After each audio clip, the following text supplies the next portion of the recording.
अस्सलाम वालेकुम दोस्तों। आज का हमारा टॉपिक है यूनिसेल्युलर ऑर्गेनिजम्स। जैसे कि मैंने आपको पहले चैप्टर में द लेवल ऑफ ऑर्गेनाइजेशन बताया था, उसके जो टाइप्स बताए थे कि छोटे से छोटा जो बारीक ज़रा है उसी से बड़ी चीज़ बनती है, जैसे कि एटम है, सेल है। इस तरह जो ऑर्गेनिज्म है वो भी एक छोटा सेल है जिसको हम सेल कहते हैं, उसी से बना होता है। ऑर्गेनिज्म को टू कैटेगरीज होते हैं, एक तो वो मल्टी सेलुलर होते हैं, दूसरा तो वो यूनिसेलुलर होते हैं। जैसे कि मैंने आपको बताया था कि मल्टी सेलुलर क्या होते हैं, यूनिसेलुलर क्या होते हैं और उसके एग्जांपल बताए थे। तो आज हम यूनिसेलुलर ऑर्गेनिज्म के कुछ एग्जांपल हैं उसको हम डिटेल में पढ़ेंगे, जैसे कि हमको पता चले कि वाकई ऐसे ऑर्गेनिज्म होते हैं। तो आए यूनिसेलुलर आपको बताएं होते क्या हैं। Unicellular the organisms which made up of one cell, only one cell, is called unicellular. ऐसे ऑर्गेनिजम्स जो सिर्फ एक सेल के बने होते हैं उनको हम यूनिसेल्युलर कहते हैं। एग्जाम्पल, जैसे कि इनका एग्जाम्पल ये है अमोएबा और वॉलवॉक्स। तो आज हम अमोएबा और वॉलवॉक्स को डिटेल में पढ़ेंगे। हमारा जो टॉपिक है वो यूनिसेल्युलर ऑर्गेनिजम्स है। उसमें जो एग्जाम्पल है उसको हम डिफाइन करेंगे। जैसे कि अमोएबा क्या चीज़ है, क्या है? अमोएबा यूनिसेल्युलर ऑर्गेनिजम्स है।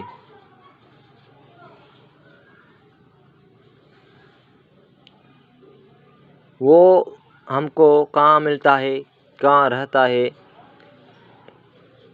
इट फाउंड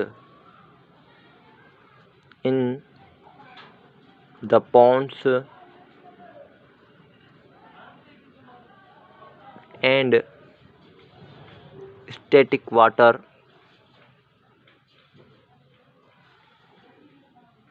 वो हमें तालाब और रुके हुए पानी में मिलता है। और it is also found in gut, mud. वो हमको मड में भी मिलता है। And also in mud water, mud of water.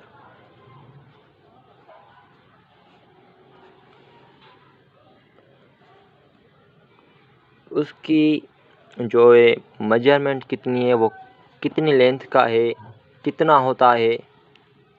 It is also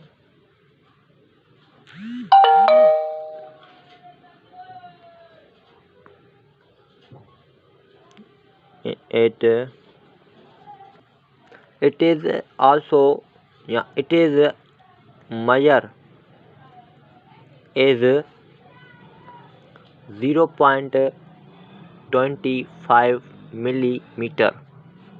इसकी जो मेजरमेंट होती है वो कितना होता है साइज़ में? इसकी जो साइज़ होती है वो 0.25 मिलीमीटर होती है। वो उसकी शेप कैसा होता है, किस तरह दिखता है? It have irregular shape।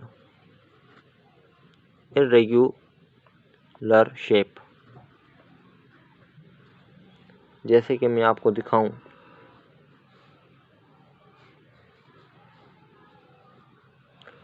ये एक इरेगुलर शेप है। इस तरह अमोएबा हमको नज़र आता है और उसमें अंदर उसके जो सेल्स वगैरह फंक्शंस करते हैं वो होते हैं न्यूक्लियस, साइटोप्लाज्म वगैरह। इसमें मौजूद होते हैं। और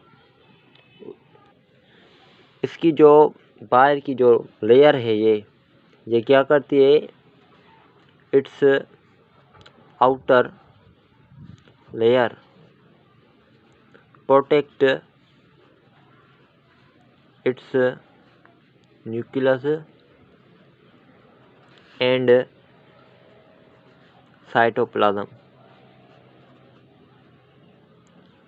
इसकी जो बाहर वाली लेयर है वो प्रोटेक्ट करती है किसको, न्यूक्लियस और साइटोप्लाज्म को। आपको पता है कि न्यूक्लियस क्या है। न्यूक्लियस जो हम मरकज़ को करते हैं उसको हम न्यूक्लियस करते हैं। सेल में न्यूक्लियस होता है, उसको हम, जैसे कि आपको दिखाऊं कि हमारा ऑर्गेनिज्म का सेल है, उसको बाद में हम, हमारा बहरहाल ये टॉपिक नहीं है इसलिए हम नहीं जा रहे, लेकिन ये न्यूक्लियस और साइटोप्लाज्म को जो प्रोटेक्ट करती है आउटर लेयर। उसके बाद जो आएगा वो है the upper part of cytoplasm is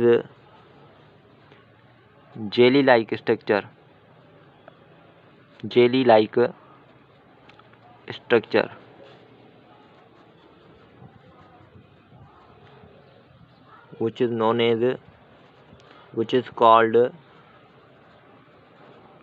which is called ectoplasm.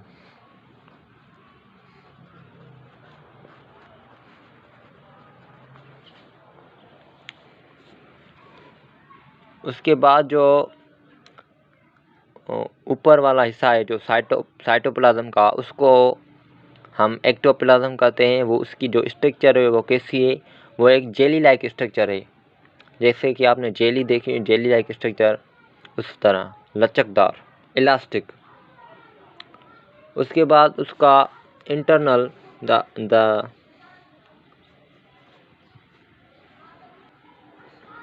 उसके बाद जो उसका internal the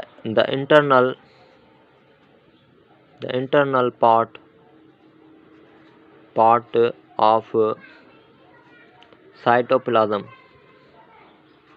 cytoplasm is made up of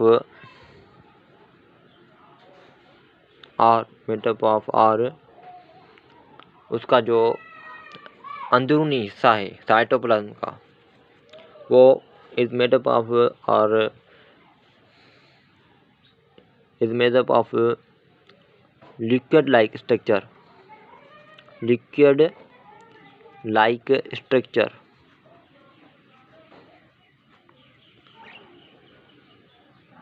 which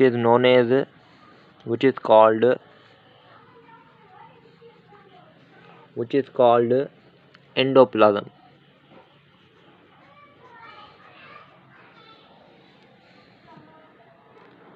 उसका जो अंदरूनी हिस्सा है जो साइटोप्लाज्म का, वो पानीयाठ की तरह होता है, पानीयाठ की स्ट्रक्चर की तरह होता है। उसको हम एंडोप्लाज्म कहते हैं।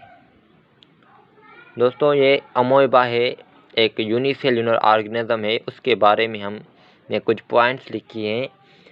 और आगे जो साइटोप्लाज्म है, उसमें क्या होता है, साइटोप्लाज्म ऑफ अमोएबा, साइटोप्लाज्म में इसके क्या होता है, द साइटोप्लाज्म ऑफ अमोएबा सेल, उसके अंदर होता है एक न्यूक्लियस होता है।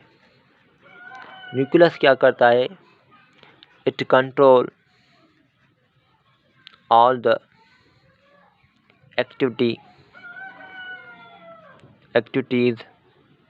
Activities of cell. वो न्यूक्लियस को हम कहते हैं जो सारे हमारे काम होते हैं सेल के वगैरह, वो हैंडल करता है, कंट्रोल करता है। और इसमें एक वक्कल मौजूद होता है और माइटोकॉन्ड्रिया एक वक्कल होता है। इसको हम फूड वक्कल भी कहते हैं। फूड वक्कल एम्प्टी स्पेस होता है, उसको हम फूड वक्कल कहते हैं। दूसरा होता है माइटोकॉन्ड्रिया। इसमें माइटोकॉन्ड्रिया भी होती है। माइटोकॉन्ड्रिया, ये माइटोकॉन्ड्रिया क्या करती है? इसका काम होता है ये प्रोटीन बनाती है, एनर्जी।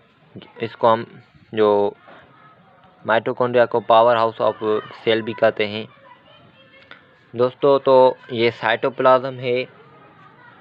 इस साइटोप्लाज्म में जो अमीबा का है उसमें न्यूक्लियस और वक्कल और माइटोकॉन्ड्रिया आ जाते हैं। और जो यूनिसेलुलर अमीबा सेल है उसके बारे में जो पॉइंट्स हैं हमने लिखी हैं कि यूनिसेलुलर ऑर्गेनिज्म होते हैं। अमीबा एक सेल वाला ऑर्गेनिज्म है। उसके बाद वो हमें कहाँ मिलता है? वो हमें मिलता है पॉन्ड्स में, स्टैटिक वाटर में, मड ऑफ वाटर में मिलता है। दूसरा, उसकी साइज़, उसकी मेजर क्या है? उसकी 0.25 मिलीमीटर उसकी मेजर है।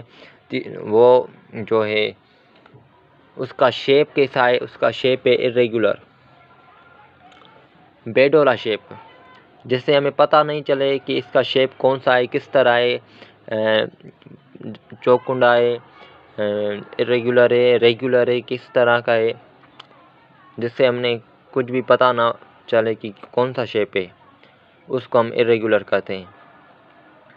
दूसरा है उसका जो आउटर लेयर है अमीबा सेल का, वो जो उस आउटर लेयर अमीबा सेल की ये जो आउटर लेयर आप देख रहे हैं वो क्या करती है? वो प्रोटेक्ट करती है। इसमें न्यूक्लियस मौजूद होता है और ये इससे और ये जो यहाँ से जो भी हिस्सा है उसको हम साइटोप्लाज्म कहते हैं।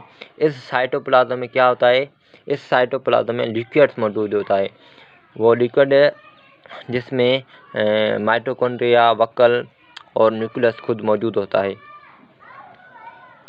तो दोस्तों, जो अपर पार्ट था साइटोप्लाज्म का वो जेली लाइक स्ट्रक्चर है और जो अंदरूनी जो हिस्सा है उसका वो वाटर लाइक स्ट्रक्चर है, लिक्विड लाइक स्ट्रक्चर है, जिसको हम एंडोप्लाज्म कहते हैं। जो अपर पार्ट है जो जेली लाइक स्ट्रक्चर है उसको हम एक्टोप्लाज्म कहते हैं। और फिर अमीबा में जो हमने साइटोप्लाज्म के बारे में पढ़ा कि साइटोप्लाज्म यहाँ से लेकर यहाँ तक इसमें क्या चीज़ आ जाती हैं साइटोप्लाज्म में। इस सारे न्यूक्लियस को छोड़ के जो भी स्पेस है इस सेल मेम्ब्रेन, इस मेम्ब्रेन के मेम्ब्रेन से शुरू और न्यूक्लियस से जो भी स्पेस है इसमें जो भी ऑर्गेनीज आ जाते हैं उसको हम साइटोप्लाज्म कहते हैं। तो इसमें न्यूक्लियस आ जाता है और वक्कल आ जाता है, माइटोकॉन्ड्रिया आ जाती है, उसको हम साइटोप्लाज्म कहते हैं।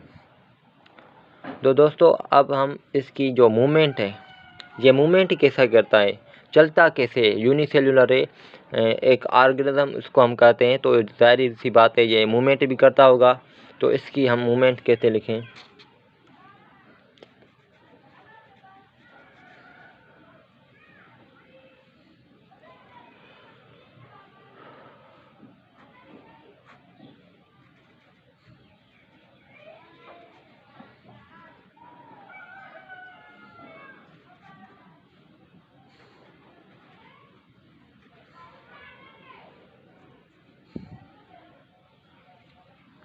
दोस्तों, ये मूवमेंट करता है सोडोपोडिया।